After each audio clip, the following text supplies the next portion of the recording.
He recibido muchísimos comentarios, reflexiones incluso a fondo acerca de mi reciente columna que titulo El metaverso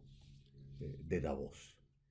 Para situar a nuestra audiencia en el contexto que ciertamente motivó mis consideraciones, debo decirles que el Foro Económico Mundial, reunido en esta ciudad suiza recientemente, abordó un tema después de haber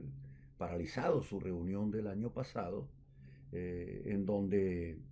lo predominante, quizás lo que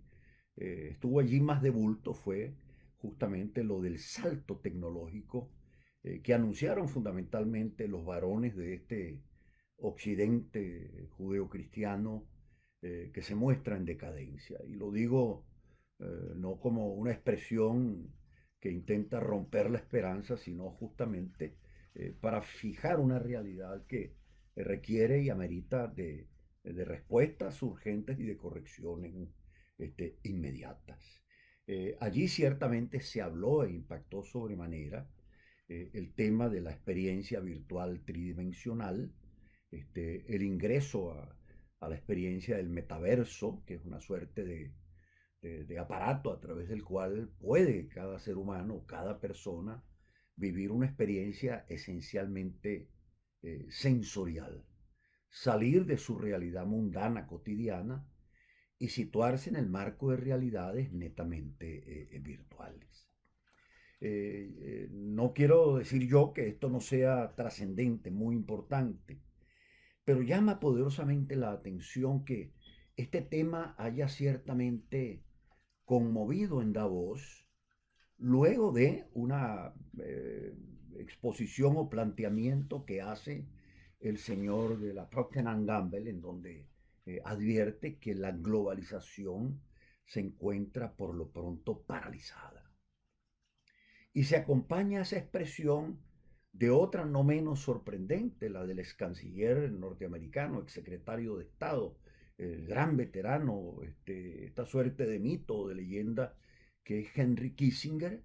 que abordando en la mesa el tema de Ucrania, en el fondo saluda la ingenuidad heroica de los ucranianos, casi como sintiendo conmiseración por ellos, para afirmar que ciertamente no les quedará otra alternativa que, en beneficio de la paz, para evitar más muertes, que hagan entrega de parte de sus territorios al invasor soviético. Vale decir, la Realpolitik se impondría por sobre las realidades éticas y morales que han sostenido, al menos teóricamente, la experiencia universal desde la Segunda Gran Guerra de 1945. Y a ello se suma justamente que la canciller española, ex canciller Arantxa González Laya, una mujer con largo recorrido en los organismos multilaterales, señale que tanto en comercio como en política, lo que al cabo cuenta es la eficiencia. Entonces, entre lo sensorial, la eficiencia, la realpolitik, la abdicación a los principios universales que en definitiva marcaron las pautas del mundo al concluir la tragedia del Holocausto en 1945, parecería que se intenta avanzar hacia un nuevo escenario desasido totalmente de patrones éticos. Porque si ciertamente en el primer día de la reunión de Davos lo que hizo más ruido fue el museo, la apertura del Museo de las Atrocidades provocadas por Rusia en Ucrania, pasado ese día y acto seguido, Davos recibe con gran expectación, casi celebrando la exposición de Jinping, el gobernante chino, siendo que el gobernante chino, en días previos al inicio de la guerra, había pactado una narrativa para todo el globo, para toda la humanidad, que en definitiva nada dice con relación a lo que ha sido la experiencia global, repito, de 1945, consistente con los credos universales del mundo occidental, y en donde al final de la jornada, este gobernante le advierte y le dice claramente a su público que China participará de manera muy activa en la gobernanza económica mundial para llevarla hacia un rumbo más abierto e inclusivo, inclusive y práctico. Pero antes de la guerra, China había advertido en el documento que firmara con Putin en Beijing otra cosa distinta, otra cosa que hace relación con un tema que debería ir en paralelo, que es fundamentalmente el tema de la democracia, de las libertades, del respeto a los derechos humanos. Y ahí China, ciertamente, le dice a Occidente que para garantizar la paz, en lo sucesivo, estos serán temas que tendrán que asumirse como si fuesen parte del fuero íntimo de las personas, vale decir, democracias, libertades, derechos humanos, en la medida en que pueda cada nación arbitrar esas expectativas, esas posibilidades y de acuerdo con sus circunstancias históricas. Ciertamente que es un discurso que aplauden desde Occidente abiertamente gobiernos como el de Nicaragua, el de Cuba, el de Venezuela, para no mencionar el de Chile o el del señor Castillo en Perú o el del señor Boric en Santiago de Chile. Lo trágico es que quien conduce ciertamente desde el lado occidental el tema de la guerra en Ucrania, le dice a los señores de Davos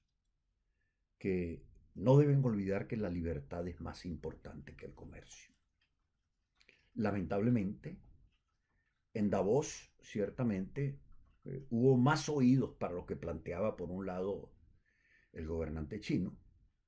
hubo más oídos ciertamente para entender que está ocurriendo una suerte de salto tecnológico demencial, marcado básicamente por el metaverso, que por cierto, en el momento en que logre afirmarse como experiencia humana, ciertamente tendrá que contar con la tecnología china 5G, con lo cual China no solo mantendrá su discurso limitativo, sesgado, restringido en materia de libertades, sino que en definitiva marcará las pautas desde el Pacífico, ya no desde el Atlántico, en relación con lo que ha de ser la experiencia de la globalización en el ámbito tecnológico y digital para lo que resta del siglo XXI, por lo menos para 30 años más allá de la pandemia del COVID-19, nos situaríamos en el año 2049. Pero siendo esto así, lo que uno tiene que tener muy presente y no pasar por alto es que al final de la jornada este, está ocurriendo un tránsito desde el hombre Twitter hacia esto que el profesor Harari de la Universidad de Jerusalén identifica como el Deus ex machina, que era básicamente esa suerte de monstruo que se conoce desde la época de la antigüedad griega, el monstruo de Esquilo fundamentalmente, y de Sófocles, en donde ciertamente es una máquina que se presentaba en el teatro, de la cual bajaban fundamentalmente los dioses para incorporarse a la escena. Pues el hombre posmoderno, contemporáneo, aislado de esta realidad deconstructiva que vive Occidente, que en el fondo casi que renuncia a sus tradiciones y a sus activos, mientras China y Rusia defienden sus culturas milenarias para avanzar hacia estas nuevas realidades, este, el mundo occidental al final casi que en el fondo le pide, sobre todo a América, a Europa, le pide que le presente perdones por haber incorporado a América a la cultura occidental judeo-cristiana y greco-latina. Mientras nosotros nos diluimos en estas realidades, el hombre Twitter, que cuando menos y por lo pronto usa las redes digitales, razona de manera inmediata, sin detenerse y anuda imágenes arbitrarias, muchas de ellas, a sus propias narrativas construidas atropelladamente para que circulen por estos canales de información, pasará a situarse en un lado para darle ingreso al metaverso, vale decir, el mundo de la realidad virtual en la que cuentan los sentidos y desaparece totalmente la razón humana.